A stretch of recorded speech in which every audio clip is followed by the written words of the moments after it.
My name is Frauke Hoss, so we're going to talk about conformity assessment certificates that are either unregulated or fraudulent. So for a product to be sold on the European market, it needs the CE marking, which basically says that the product is compliant with the European product legislation. It's a self-declaration, so it's the manufacturer who is responsible to make it, to certify the product and to put the CE marking on there. Specifically, he needs a EU declaration of conformity that he has to issue. To be allowed to do that, obviously, he has to fulfill some requirements.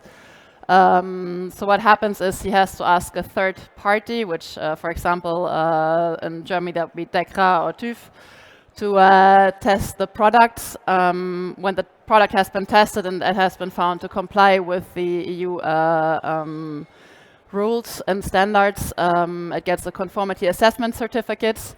And that certificate allows the manufacturer to attach the CE marking to his product.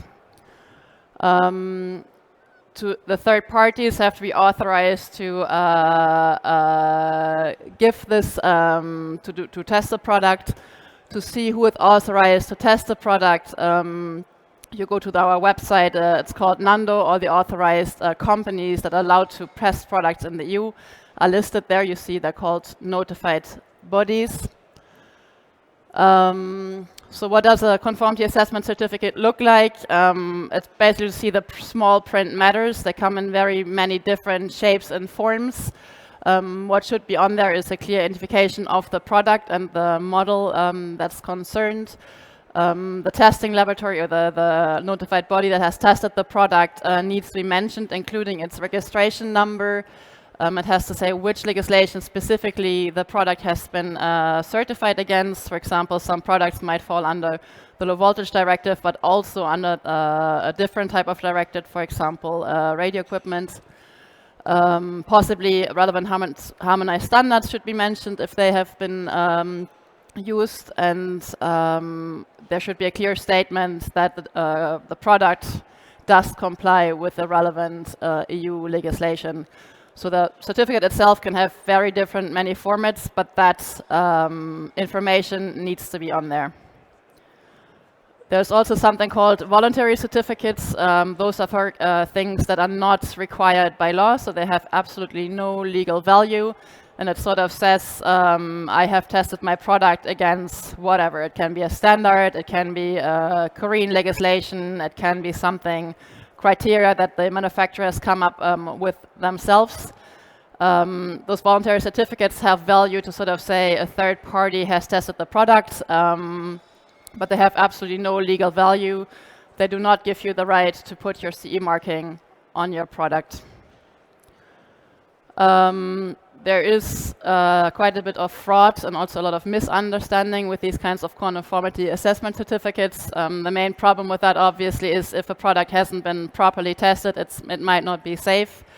But it also leads to a distortion of the conformity assessment market. If a company offers product testing at a cheaper price because they don't do the testing appropriately, obviously it gets more difficult for the notified bodies that do a good job to offer their services. And it's a bit misleading, especially for third country manufacturers. They might be using a certificate that they think shows that their product is safe, but actually it has no legal value. And so there are plainly forged certificates. It's plain fraud. So I've taken a very known brand, Donald Duck. You have very known brands like TÜV, DEKRA, UL, whatever. So you might have a certificate that somebody made. They're usually PDFs, and they've taken a very known logo, and for example, they have made it very narrow or very flat, if they turn it a bit. So it's the same logo, but it's a bit distorted, and it's actually a fake certificate, and it's not been issued by whoever think it was issued, and this happens quite regularly. So it's really important to see if the logo is not just on there, but if it's a legit certificate. Then something happens that you have certificates from conformity assessment bodies that are not authorized to do this. So for example, here you see one, it's somebody, a random company who has made the certificate. They even put the CE mark on there, which is not legitimate. They shouldn't have done that.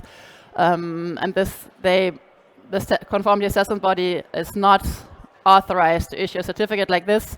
If you use one like this for your product, it has absolutely no value and your product is on the European market illegally. So what can you do if you have, for example, if you buy a product where you're not sure? You can check on our database in Nando if the issuing company is actually registered in our database. If it's registered there, and only then they are authorized to test the product and to issue a conformity assessment certificate like this. And you see the conformity assessment body's name, address, and which pieces of legislation they are notified for. It's important to see which pieces of legislation they are notified for, because not every conformity assessment body is allowed to test every type of product. And so here you, if you go back, and so then also you have misleading voluntary certificates, where somebody just says, we have made a certificate, we test it against any sort of standards. But for example, they put the CE marking on there, even though it has nothing to do with European legislation. So there is no value. They might be using a registration number of a real notified body that is there, but it's actually for a product that doesn't need CE marking. So you see all sorts of way that it's being used. If it's a voluntary certificate, so it has no legal value, it should clearly state that this is a voluntary certificate with no legal value. It can give you reassurance that the product has been tested, but the certificate does not have any value. So that's already it. If you have any questions on conformity assessments, let us know. You're welcome. Thank you.